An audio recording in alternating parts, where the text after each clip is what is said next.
I booked a Reddit cabin scary in the stories. mountains. The previous guests left a strange entry in the guest book. I moved to Seattle from Kansas about 5 years ago. I'm one of those tech bros all you locals are always complaining have ruined your city. Well, I guess it's my city now. Sorry, bout ya.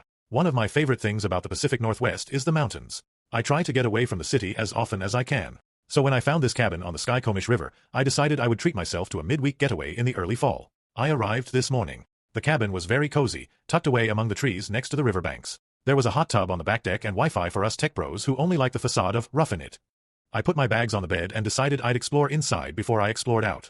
There was an extensive DVD collection, but mostly romantic comedies and family movies. Magazines from 5 years ago littered the coffee tables. In a little nook in the bedroom, I found a basket containing a few notebooks and local travel guides. The notebooks were, according to the labels, for guest notes. I smirked and laid down with the most recent one.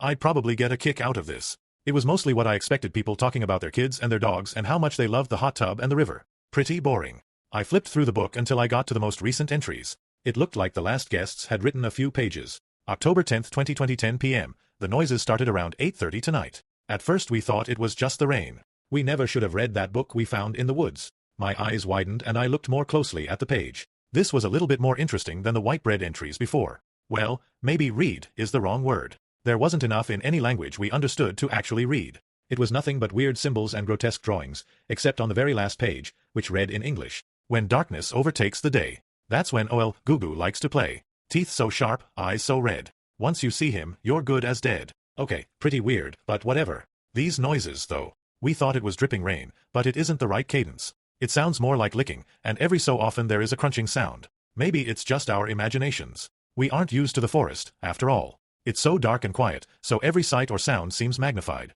As I was closing the curtains in the bedroom, it looked like something was standing at the riverbank. Something vaguely human, but with large horns and big wings folded behind it. My husband says it was a tree. When I looked back, it was gone. Time for bed now. I hope I can sleep.